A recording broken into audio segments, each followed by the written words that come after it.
Assalamualaikum warahmatullahi wabarakatuh, rekan-rekan mahasiswa. Kali ini saya akan menyajikan materi mengenai analisis SKL, KI, dan KD kurikulum 2013. Tujuan dari presentasi saya ini adalah biar kalian bisa mengikuti langkah demi langkah dari bagaimana cara menganalisis SKL, KI, dan KD kurikulum 2013. Penting untuk menyimak materi ini dengan baik karena ini merupakan awal kalian bisa menyusun perangkat pembelajaran matematika dengan benar dan juga tepat. Standar kompetensi lulusan itu adalah mudahnya kalau kita merujuk pada Peraturan Menteri Pendidikan dan Kebudayaan Nomor 20 Tahun 2016. SKL itu nanti setelah peserta didik lulus, ia diharapkan tahu apa, bisa apa, dan menjadi apa. Nah, itu penting. Jadi dia mengetahui apa, kemudian bisa melakukan apa, dan kemudian dia menjadi apa. Ini eh, merupakan tujuan akhir dari suatu proses pendidikan.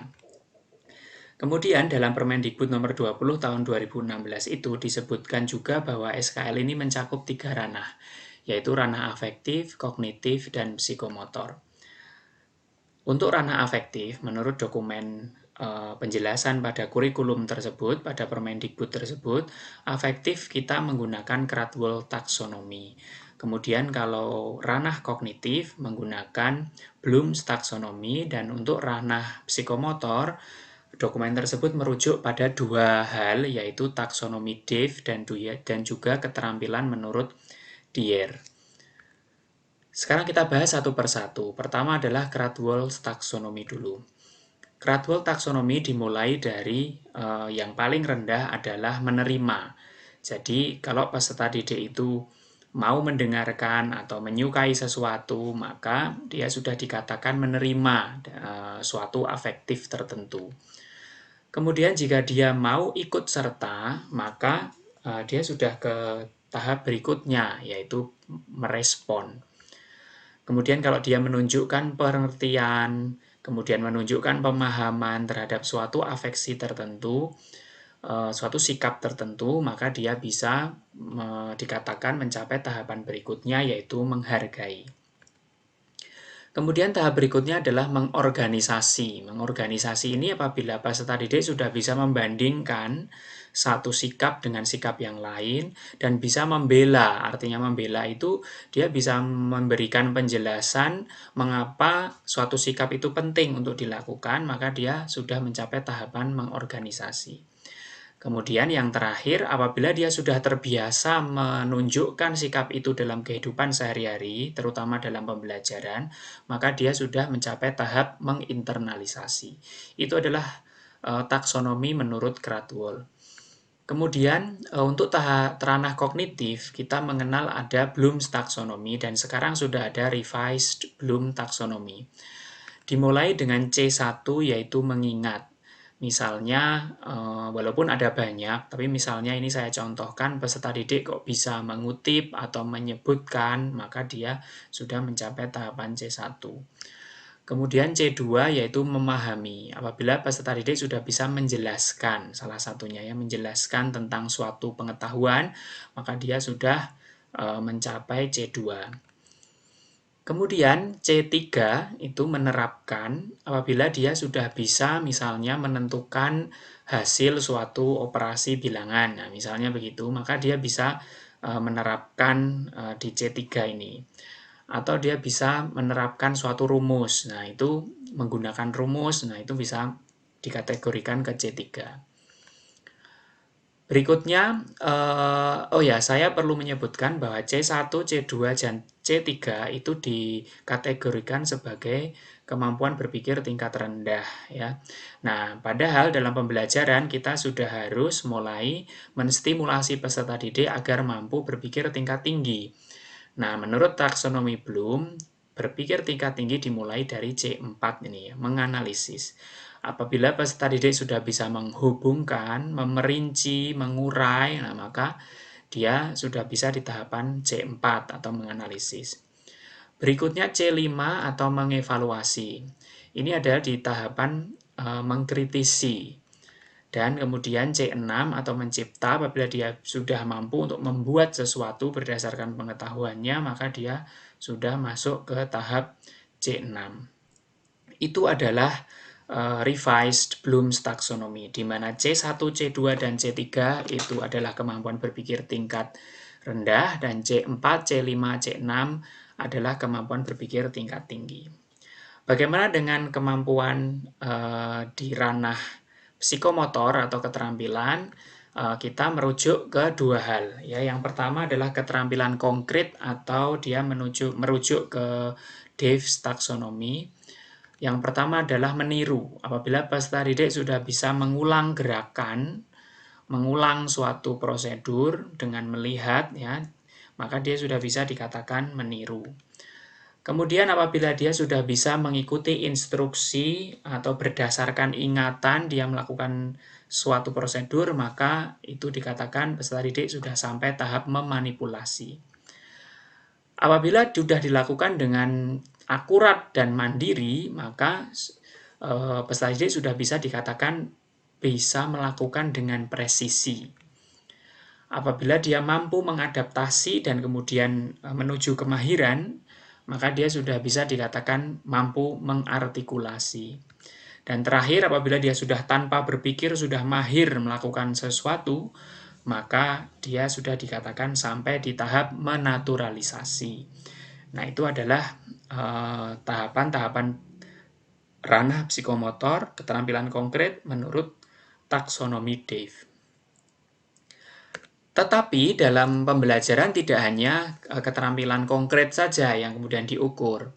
Dalam hal ini ada keterampilan abstrak yang kita mengenalnya kalau di kurikulum 2013 itu dengan 5M. Nah, 5M ini ternyata diadopsi dari keterampilan menurut Dier. Ada menanya, mengamati, membuat jejaring, mencoba, dan mengasosiasi atau menalar, yang walaupun ada beberapa versi, tapi menurut Dier keterampilan abstraknya seperti ini. Nah, kita perlu tahu bahwa dalam pembelajaran matematika itu materinya membutuhkan keterampilan konkret atau keterampilan abstrak, atau keduanya. Nah, itu perlu untuk kemudian dipikirkan, dirancang oleh guru. Nah, bagaimana dengan kompetensi inti dan kompetensi dasar? Kompetensi inti itu adalah kompetensi yang harus dimiliki siswa untuk mencapai SKL. Sedangkan kompetensi dasar adalah kemampuan yang menjadi syarat untuk menguasai KI. Dan KD ini itu dicapainya melalui proses pembelajaran. Nah, kalau kita lihat di bagian ini, awal mula ada SKL atau standar kompetensi lulusan. Terus kemudian dia dijabarkan menjadi KI, KD, dan ruang lingkup. Nah, KI dan KD ini sebenarnya sudah diatur dalam Permendikbud. Kita tinggal ikut saja, ya. Ada di Permendikbud nomor 37 tahun 2018. Nah, bagaimana dengan ruang lingkupnya? Di standar isi sudah dijelaskan.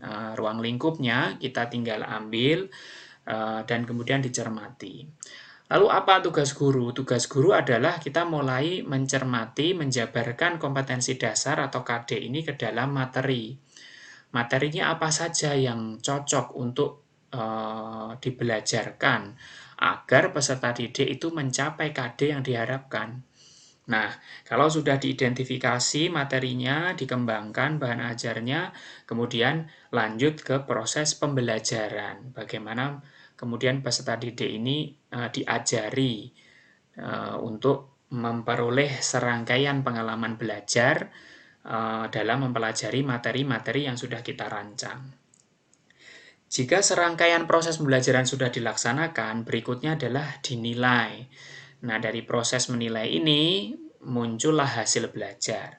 Nah, setelah ada hasil belajar, kemudian kita evaluasi apakah hasil belajar ini merepresentasi SKL atau tidak. Nah, disinilah letak proses cycle dari pembelajaran menurut kurikulum 2013.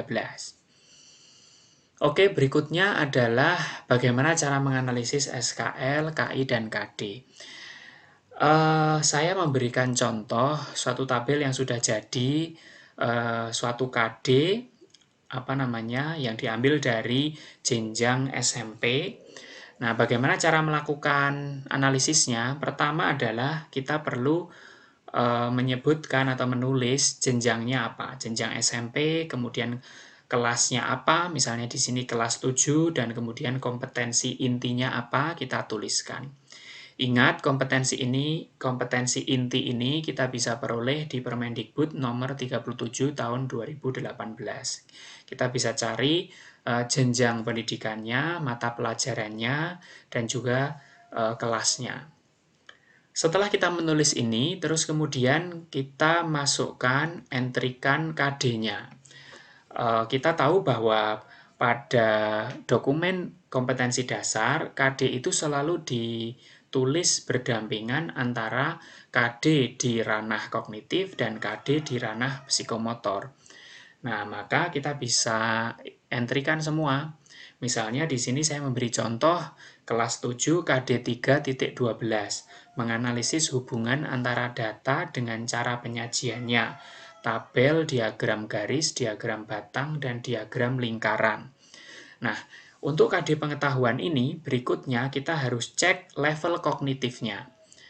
Ingat, ranah kognitif itu kita merujuk kepada taksonomi Bloom. Ketika kita buka taksonomi Bloom, menganalisis, kata kunci menganalisis itu ada pada level C4 ya, C4. Sehingga kita bisa mengkategorikannya, menuliskannya dengan C4 untuk level kognitif. Berikutnya, jenis pengetahuannya apa saja. Nah, di sini apakah kita akan menjawab apakah KD 3.12 ini bisa kita jabarkan pengetahuan faktualnya, bisa kita jabarkan pengetahuan konseptualnya, prosedural, dan metakognitif.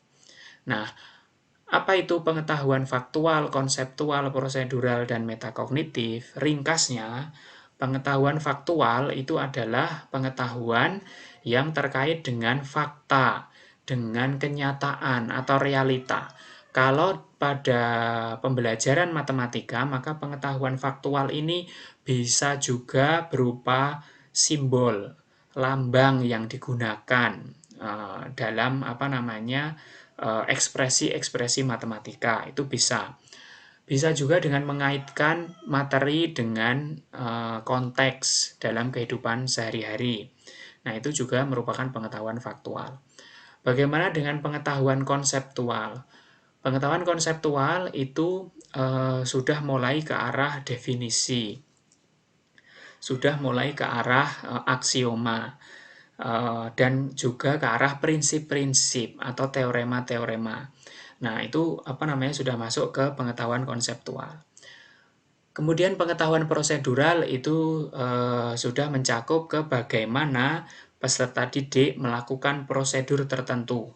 Misalnya prosedur pemecahan masalah atau prosedur pembuktian. Nah, di sana sudah mencapai tahapan ini, prosedural. Bagaimana dengan pengetahuan metakognitif? Metakognitif ini ada banyak penjelasan, salah satunya adalah berpikir tingkat tinggi, ini ada di pengetahuan metakognitif, tapi pada prinsipnya peserta didik itu bisa menghubungkan antara satu pengetahuan dengan pengetahuan yang lain. Kemudian peserta didik memiliki kesadaran diri untuk mengontrol setiap penggunaan dari pengetahuannya. Bahkan secara sederhana, banyak penjelasan menyampaikan bahwa apabila peserta didik ini sadar penuh benar atau tidaknya dia melakukan atau menyebutkan suatu pengetahuan, maka disitulah sebenarnya dia sudah memiliki pengetahuan metakognitif. Nah, ini analisis untuk level kognitif ya, dari mulai KD, kemudian levelnya apa, dan kemudian jenisnya apa. Berikutnya adalah di KD ranah keterampilan. Nah, ini ada di misalnya 4.12, menyajikan dan menafsirkan data dalam bentuk tabel, diagram garis, diagram batang, dan diagram lingkaran. Nah, di sini kita lihat, kita cek analisisnya. Apakah level psikomotoriknya ini kita harus kaitkan dengan jenis keterampilannya. Jenis keterampilannya abstrak ataukah konkret?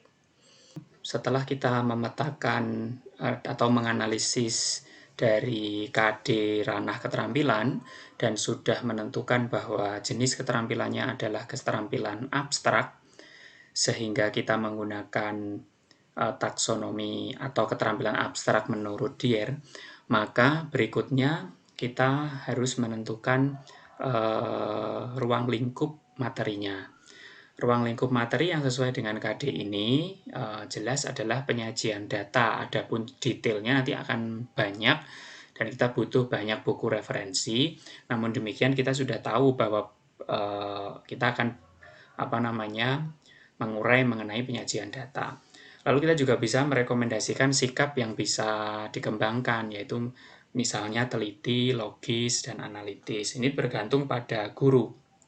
Apakah butuh ketelitian, apakah butuh kejujuran, apakah butuh sikap-sikap yang lain, itu bisa direkomendasikan di sini yang sekiranya menurut guru cocok untuk dibelajarkan dalam KD 3.12 dan 4.12 ini.